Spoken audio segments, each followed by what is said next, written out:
continue to meditate on His Word, to study on His Word about the tribulation period. Ito na po ang pangalawang parte patungkol sa ating pag-aaral sa tribulation. Ito po yung chapter 4 of our studies of Eschatology. This is a systematic study of eschatology. And nasa chapter 4 na po tayo at which is the tribulation period. At ito na yung pangalawang parte din ng ating pag-aaral sa tribulation period. So, napag-aralan po natin last Wednesday ang meaning or the word tribulation. Na ang tribulation is kapighatian, suffering. At sa Biblia, ito po yung tribulation period, ang the great tribulation na mas tinding kapighatian na magaganap sa atin. Yeah? Ano yun po ang ating napag-aralan last Wednesday. At napag-aralan natin yung mga different chapters of the Bible, yung mga verses of the Bible na nagsasabi na merong parating na 7 years tribulation. May pangyayaring magaganap sa future patungkol sa suffering. At ito na po ang ating pangatlong bahagi, which is the outline na ating napag-aralan last Wednesday. Ito na ang outline of events during the tribulation period. Ito na po yung mga outlines from starting chapter 4 to chapter 19. This is the events during the tribulation period. As we already learned in our former lecture, yung mga chapter 1, chapter 2, chapter 3, the events of the Great Tribulation period are found mostly in Revelations chapter 4 to 19. There are statements about the events of this period in other books of the Bible, yet the details are described in graphic terms in the above section of Revelations. And because there are numerous events, we will not only deal with the skeleton. We will more detailed information could be learned from this study. Ma-relearn din natin ang study natin from Book of Daniel. Kung ipag-aralan din natin yung Book of Daniel talaga, nandun yung whole details at yung Revelation, Book of Revelation. And also from intensive course of the Book of Revelation itself. Kung pag-aralan talaga natin ng masinsinan ang Revelation, ma-didetalye natin ang lahat ng ito. Pero ang ating study ngayon is just an outline of the events. So, outline lang po ang ating pag-aralan dito ngayong gabing ito. We will divide this period of time into two. Bakit dalawa? Dahil meron ngang 3.5 years at first half, which is the first half, and the other 3.5 years, which is the second half. So, what is the basis of this division? The tribulation period is divided into two periods, is believed by number of dispensationalists. So, sa mga dispensationalist, meron pong mga division, mga pag-aaral ng mga dispensationalist. Kasi ang mga dispensationalist po, kung alam nyo po, ito yung division of different events happen in our world or in our whole era of life dito. So, beginning from Adam hanggang ngayon, there is a different dispensation na nangyayari. So, iba-iba din yun. So, in this studies, ito yung po ang mga study na there is in dispensation, meron pong paghahati. Mga dispensationalists, meron paghahati na nagaganap sa tribulation, which is the first half. No? So, sabi dito sa mga dispensationalist, first reason why this 70th week is divided into two is based on the expression a time, times, and a half of time found in Daniel chapter 7 verse 25. No? Na sabi ko na doon sa simpleng explanations ko noon patungkol ditong time, times, and half of time. Like I said, itong time represent ng isang taon, isang taon or one. Tapos yung times is dalawa. So 1 plus 2 is 3. Then a half of time, which is kalahating taon. So 3 and a half. In my personal sa pagkakaintindi dito in literal, a time, times, and a half of time, na makikita natin na sa Daniel na nagre-refer ito ng 3 and a half years.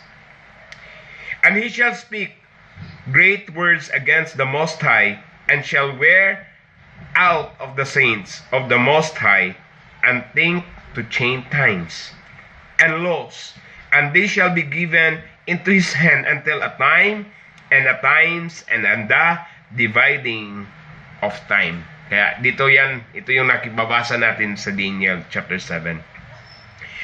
This passage refers to the activity of the Antichrist in the persecution of the saints of the Most High, which shall be a time and a times and dividing of time. This expression is found also in Daniel chapter 7, Daniel chapter 12 verse 7, and Revelations chapter 12 verse 14. Sabi sa Revelations chapter 12 verse 14, and to the women were given 2 wings of a great eagle, that she might fly into the wilderness, into her place, where she is nourished for a time, and times, and half a time, from the face of the serpent. The context of the above passage refers to the protection of the woman, which is believing Israel from the persecution of the serpent, which will last for a time and a times and a half of time, which is 3 and a half years. Tapos, pangalawa, then there is a duration of 1,260 days, or 3 and a half years. This length of time is found in Revelations chapter 11 verse 2 and 3. At sabi dito sa passage na ito, but the court which is without the temple, leave out, and measure it not, for it is given unto the Gentiles, and the holy city shall be retrayed under 40 and 2 months. And I will give power unto my 2 witnesses, and they shall prophesy 1,200 and 3 days, clothed in sackcloth. Sabi, 1,203 days, which is 1,260. And the above passage speaks of the ministry of the 2 witnesses, which will last for 1,260 days. During this time, Jerusalem will be fully under the control of the nations and of the Antichrist. It appears that the rapture of the 2 witnesses will occur at the end of the 1,260 days, or 3 and a half years. Diba? Sa context dito, merong dalawang witnesses, the 2 witnesses na mag-share ng gospel, magbabahagi ng salita for 1,260 days. So, pag sinasabi mo 1,260 days, it covers almost 3 years. Kasi ang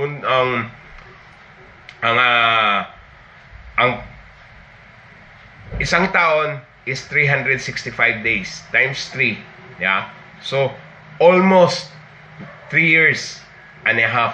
Yeah? Ang i-cover ng pag-share ng gospel. Kaya, sa ating napag-aralan last time na marami talagang maliligtas. Di ba? Sa ating napag-aralan last Wednesday, there are massive salvation. Nga maraming maliligtas dahil sa pag-witness ng dalawa nito, yung mag-share ng gospel, itong 2 witnesses. Nga, maliban pa doon sa 144,000 na mag-share. So, then, there is the duration of 42 months as stated in Revelations 13 verse 5. Sabi sa talata sa Revelations 13:5, and there was given unto him a mouth speaking of great things and blasphemies, and power was given unto him to continue 42 months. So, 42 months. The above reference speaks of the next 42 months or 3.5 years in which the Antichrist will be allowed to continue his words and works of blasphemies. Again, this period will be up to the end of the Great Tribulation. Up to the end of the Great Tribulation. So makikita na naman natin sa pang-apat, there is the passing period of 1,290 days in Daniel chapter 12 verse 11.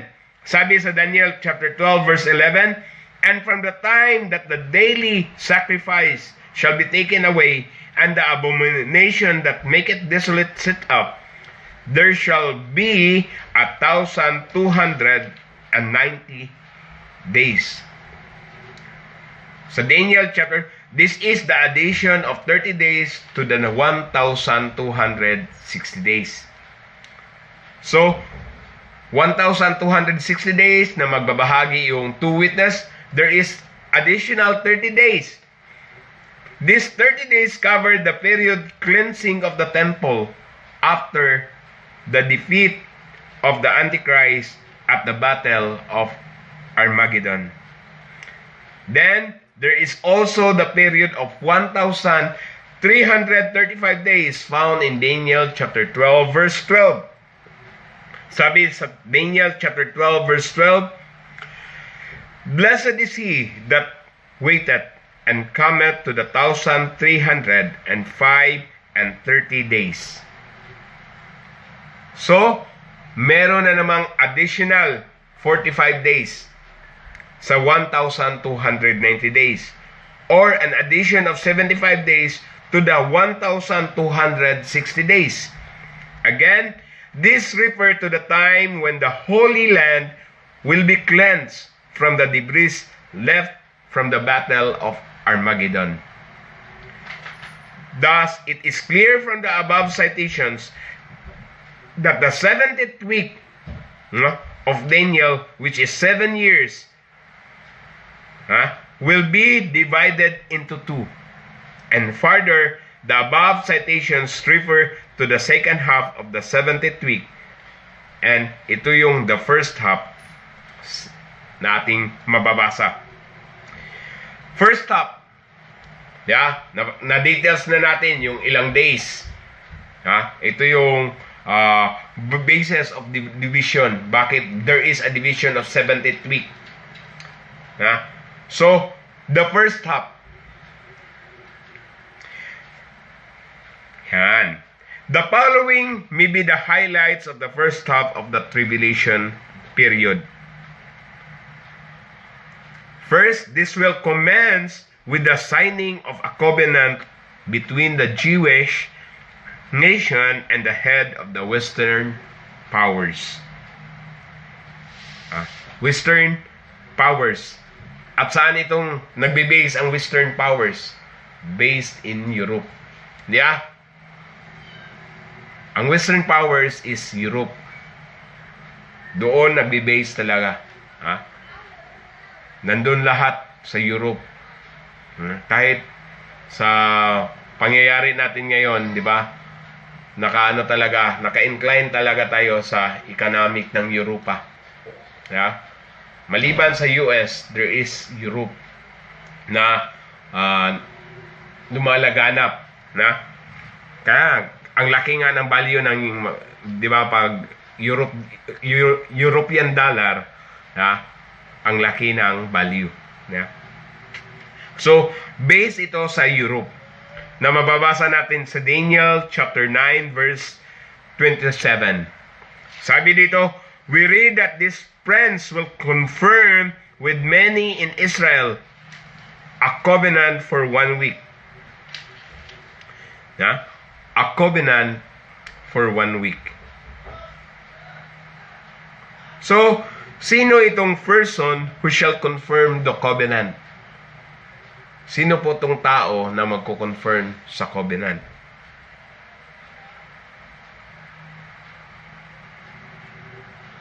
The person who shall confirm the covenant.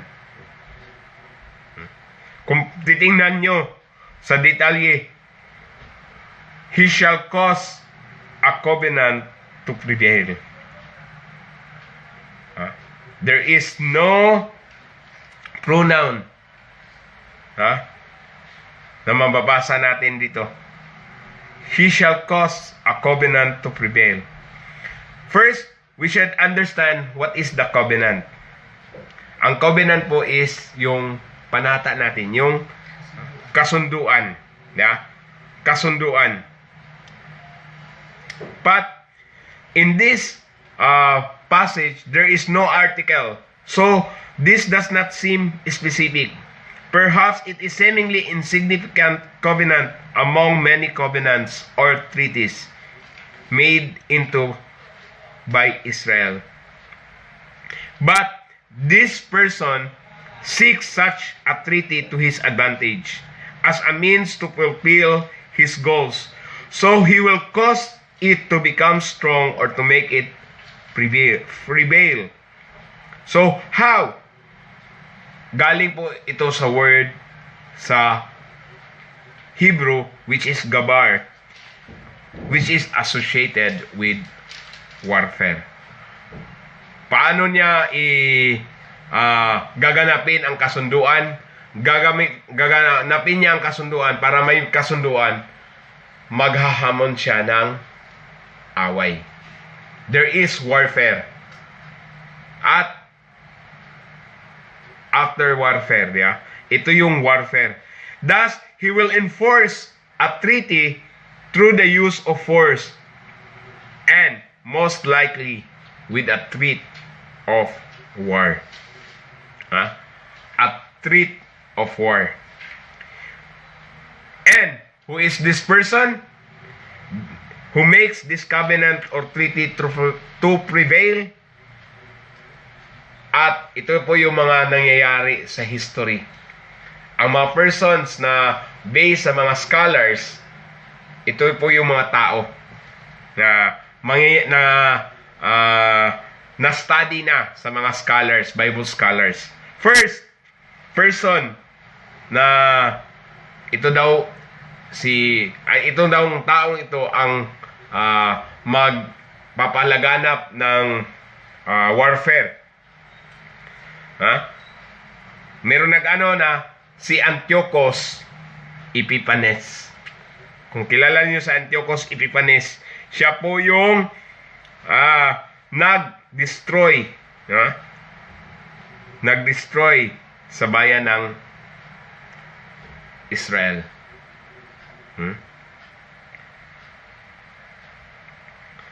Pero sabi nga nito, hindi po si Antiochus Epiphanes talaga dahil he existed during the 62 weeks.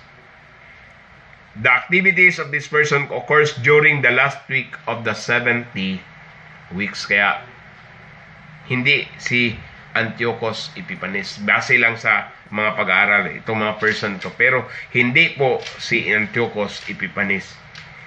Pangalawa, sinabi din nila na si Kristo.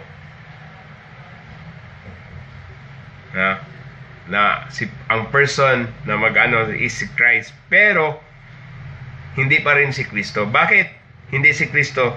Because Christ does not cause the oblation or temple sacrifice to cease and make the temple desolate.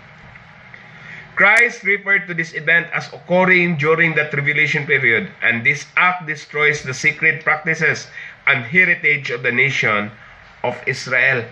So, Matthew 24 verse 15, sinisira, iba-iba na yung practice ng kanilang pananambahan. So, si Kristo hindi na dinestroy yun. Diba? Pinapatuloy niya yung mga gawain sa pagsasamba. Pero itong pag-aaral dito na pag-aralan natin, hindi po si Kristo. Kasi, yun nga, He did not destroy the practices, the worship, yung mga pag-o-offer. So, hindi si Kristo. At pangatlo, ito yung person, na pangatlong person. This is the only personage which fits this description is the prince. Sino yung prince? Sino yung prince? In verse 26. Prince. This prince comes from the people who destroyed the temple. So this could only refer to the head of the revived Roman Empire, which is the beast of Revelation 13, and it is the Antichrist. It is the person na nag-associate dito ng warfare is the Antichrist. Bakit? Kasi nga, siya ang nagbibigay kaguluhan. He will fight warfare. So, mabibasa natin, siya ang beast. She is the beast in Revelation 13, and it is the Antichrist. Sabi pa nga, the covenant na sinabi ni Culver, which is the Bible scholar, believes that the exact nature of this covenant is unknown. However, I would advance these speculations that the covenant is very closely connected with the action of the prince in the middle of the week. He will cause the oblation to cease and will being about the abomination of desolation. So this praises refers to the temple. Therefore, this covenant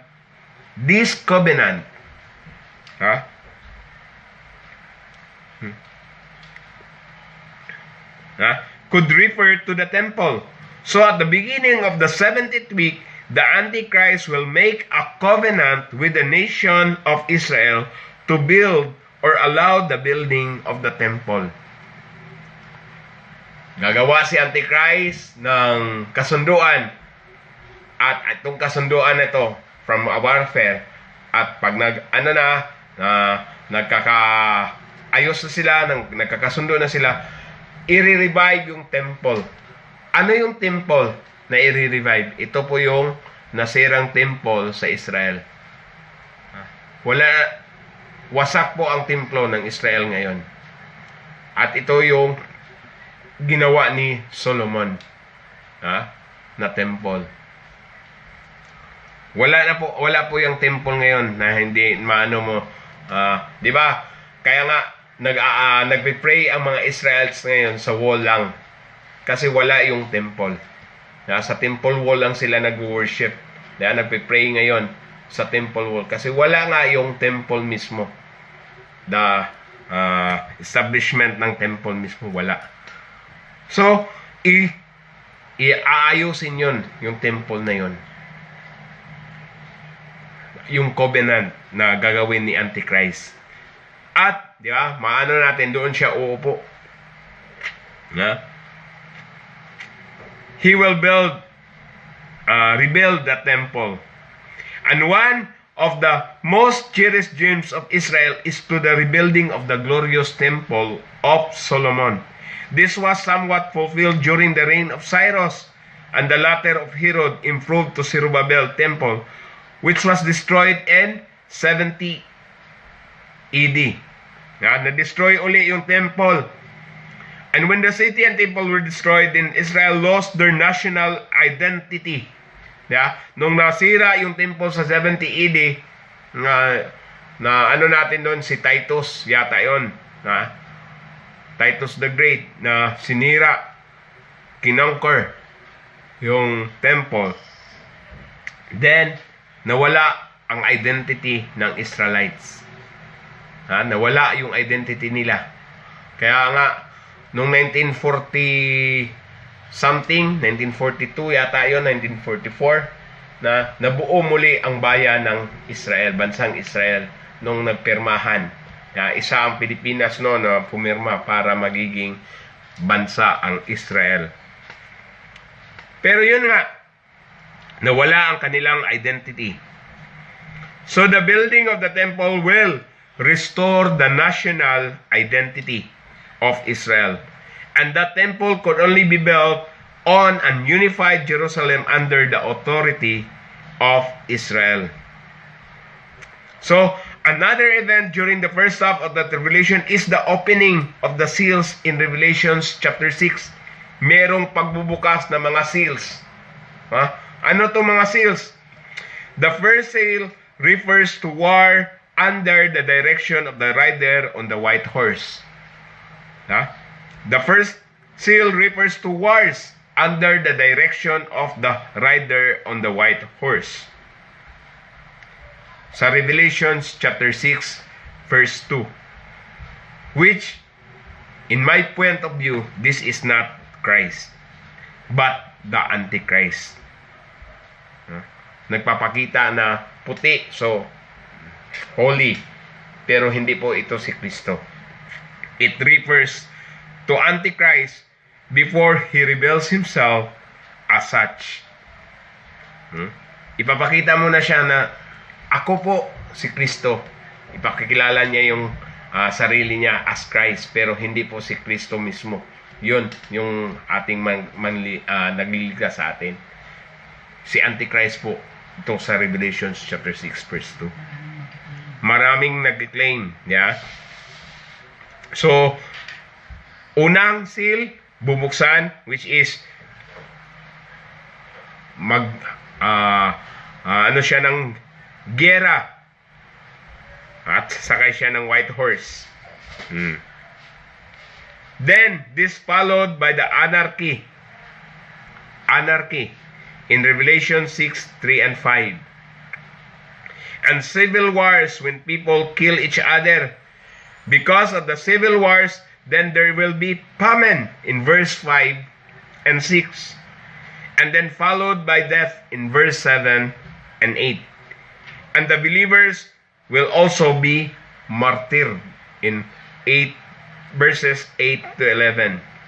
So the opening of the sixth seal is an overview, is a foreview of the end of the tribulation period, which is in verses 12 to 17. So the third main event which will occur during the first half of the tribulation period is the sealing of the 144,000 in Revelation chapter 7 verses 1 to 8. Sino po itong 144,000?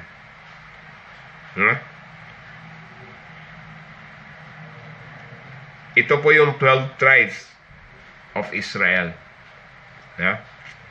These Jews will not be the only ones saved, but in the light of the context, they will be the missionaries around the world during the first half of the tribulation. And through them, an innumerable multitude of Gentiles will be saved.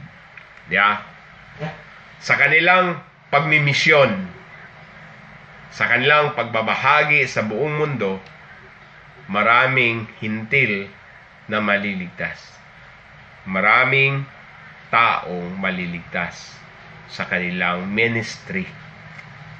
Sa kanilang ministry. Na mababasa natin sa Revelation chapter 7 verse 9 and 14. We must remember that during the 70th week, God again will put Israel in the center stage of history. And therefore, Israel will once again become the instrument of God to proclaim the message of the true God and the soon establishment of the kingdom of God under the Lord Jesus Christ. Under the Lord Jesus Christ. Sa atin ngayon, sino ang ginamit na para mabahagi ang salita ng Diyos? Di ba? Galing sa Israel. Dito sa Pilipinas, based sa history, the Americans are the one who shared the gospel. Ang mga Amerikano po ang nagdala ng gospel dito sa Pilipinas. Pero sa Christianity, kung ano mo yung Christianity talaga, galing talaga sa Spain. Yung kay Magellan. Doon nagsimula yung 1500, dinala yung Christianity dito sa Pilipinas. Pero there are mixed practices na nangyayari sa at the time of 1500 at sa 1900 doon na talaga witness ang mga Amerikano. Doon po nagsimula yung sharing of the gospels. So yan, at ito na yung panghuli. Ito na yung panghuli. The second half of the tribulation period. The second half of the tribulation. Ang unang first half is yung covenant. Then, doon sa pangalawa is the sealing, the seals of the unang sa Revelation chapter 6, yung wars na mangyayari. At yung pangatlong event is the sealing of the 144,000 to be a missionaries. Yan. So, dito na tayo sa pangatlong bahagi ng ating pag-aaralan patungkol sa outline, the second half of tribulation. First 3.5, ngayon, the second half of the tribulation period, and the other 3.5 years. To be more accurate, this is now the Great Tribulation. Hindi lang tribulation, but a Great Tribulation. Again, we can only deal with the main events during the second half. So, it is very definite that this second half will begin the abomination of desolation. Abomination of desolation, which is spoken by Christ in Matthew chapter 24 verse 15 and in Revelations 13, is the more detailed description of the man of sin spoken of in 2 Thessalonians chapter 2 verse 4. This revelation is described as when sits in the temple of God, showing himself that he is God. And the worship of this political antichrist will be strongly promoted by the religious antichrist, who is the head of the great whore in Revelation 17 and 18. And this great harlot or whore is the mystery Babylon, At ito po yung medyo makikita natin ang mystery of Babylon. Sino po yung mystery of Babylon? Yeah?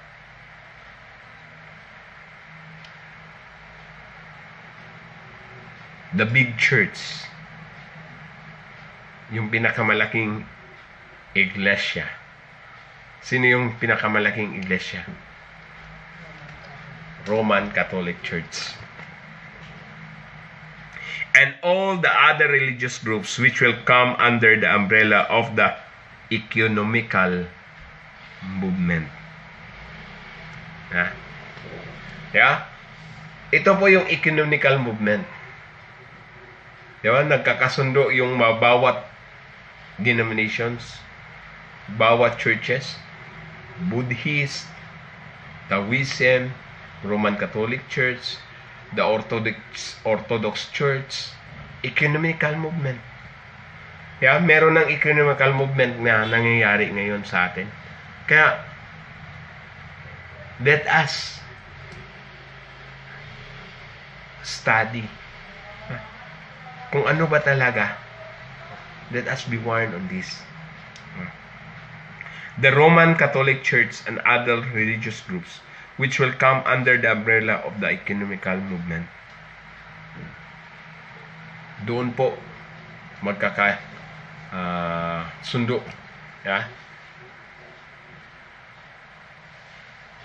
Then, pangalawa, then there is the trumpet judgment, which is recorded in Revelation chapter 8, verse 2 to 9 and 9 to 21.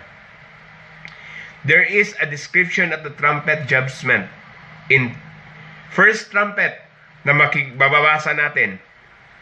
There will be hail and fire mixed with blood, resulting in the burning of the third part of the trees. Yeah? Revelation 8:7. There will be hail and fire mixed with blood, resulting in the burning of the third part of the trees.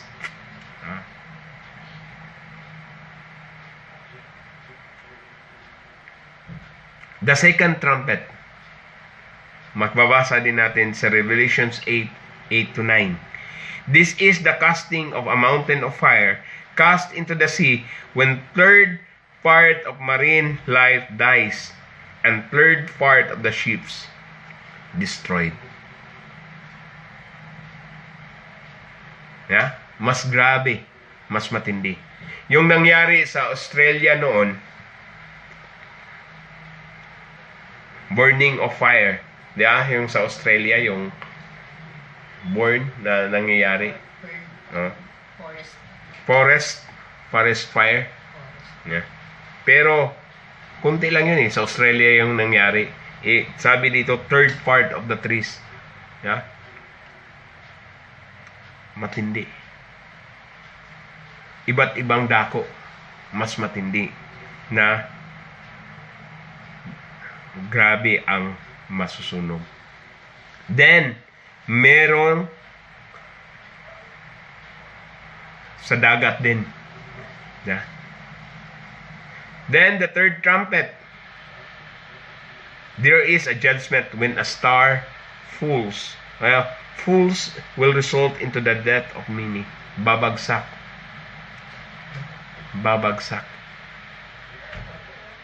So, this is the third trumpet.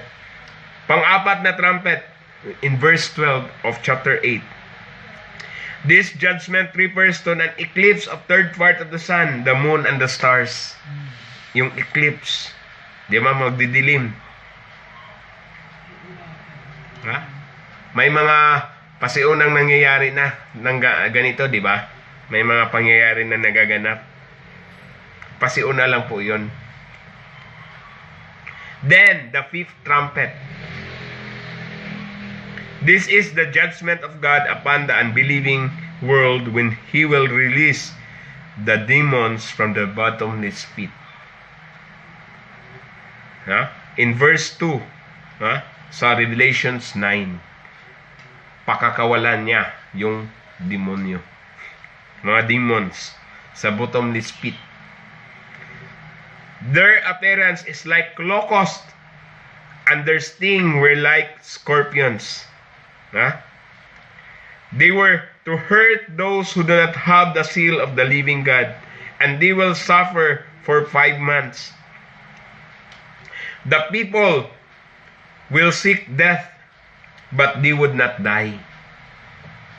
The awful descriptions are depicted in Revelation in verse 7 to 10. These verses should be read in detail. The leader of the locust-like demon is the angel of the bottomless pit. Sabi doon sa Hebrew is Abaddon and Apollyon in Greek in verse 12. Then the sixth trumpet in verse 13 to 21 in chapter 9. This is the invasion of the army from the east, which number 200 million in verse 16. Sabi doon, 200,000 times 1,000 is 200 million. Their description and power are recorded in chapter 9, verses 17 to 19. They inflict torment on those who are not believers in the true God. Kaya nga, sobrang pagtitiis, sobrang suffering ang na mangyayari sa mga mananampalataya at that time. Kaya great tribulations dahil maraming kapighatiang mangyayari. Again, it is the plain that these trumpet judgment are not inflicted on those who have the seal of the living God, but on those who most likely are the followers of the Antichrist. During the second half of the tribulation, the two witnesses will also appear in Revelations 11:3 to 13. These two witnesses, itong two witnesses are not Moses and Elijah. Na sila daw si Moses at Elijah. But their ministries are like that of Moses and Elijah. Ang two witness po ay hindi si Moses at saka Elijah. Sa mga base kasi sa mga scholars, si Moses at saka si Elijah daw. Karamihang sa mga studies. Pero hindi po sila si Moses at Elijah, itong two witness. But these two witness, ang kanilang ministry is like Moses and Elijah. Ano bang ministry ni Moses? Ang ministry ni Moses is to rescue the Israelites to this suffering. Yun ang ministry ni Moses. From their slavery. Sa kanilang mga pagkakaalipin. Yan ang ministry ni Moses. Noong naalis na ni Moses ang mga Israelites sa pagkaalipin, di ba? Di ba? Kinuha na siya ni Lord. Di ba? Hindi siya nakapasok sa promised land. Yan na. Dinala lang ni Moses ang mga Israelites. Dinala lang niya. Then, ang ministry ni Elijah, marami. Yung mga paano pinapakita ang kapangyarihan ng Diyos. Maraming digmaan na napanalunan ni Elijah. Tinalo ang enemy. Ang matinding kalaban ni Elijah, yung mga prophets ni Baal. Noon sa prophets ni Baal, pinapakita ang totoong Diyos. Yan ang ministry. Kaya itong two witness is like na marami kasing magsasuffer, maraming naalipin kay Antikristo. At itong two witnesses will be ministering to them. At yun, maraming maliligtas sa kanilang ginagawa. So ito yung two witness. the two witnesses. During their ministries, they bring drought into the earth, and they turn the rivers into blood. They also bring plagues upon the earth. This will all inflicted on the unbelievers, just like what happened to Exodus and during the ministries of Elijah.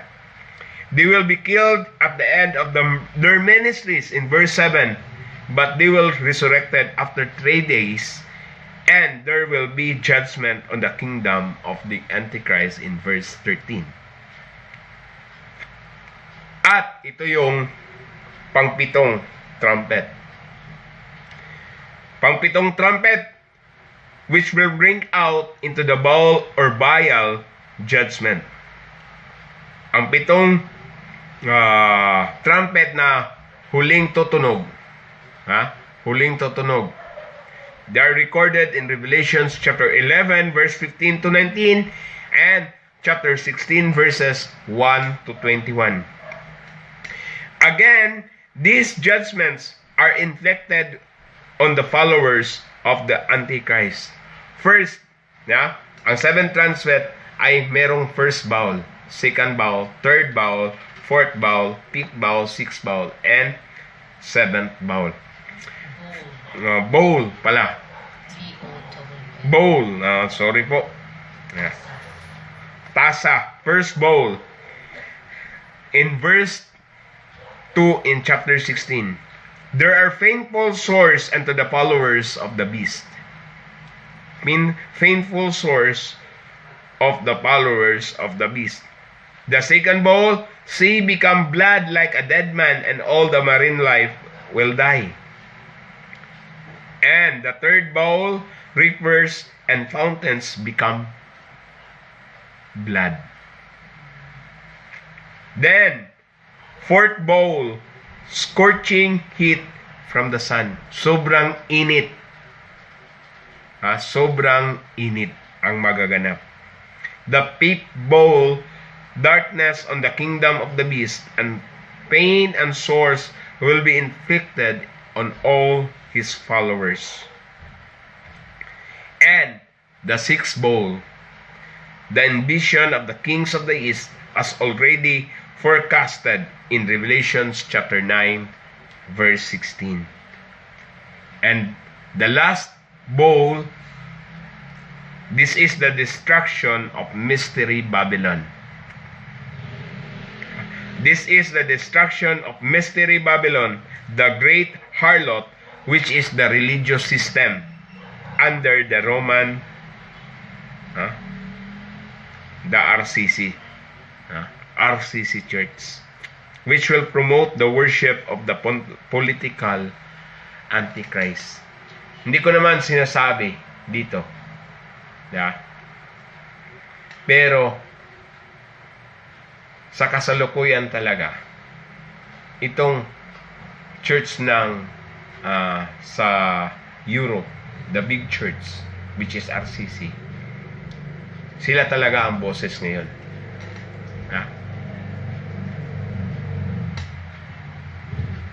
At ito po yung dapat nating tandaan. They handle the religious system.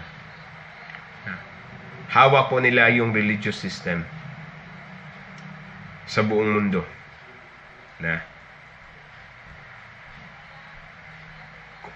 Isa lang sinasabi ng Santo Papa,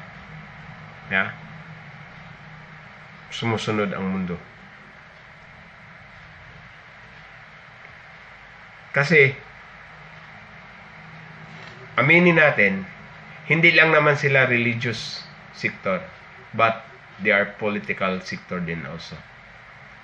Pag pumunta po ang Santo Papa sa isang bansa, he represents his country also.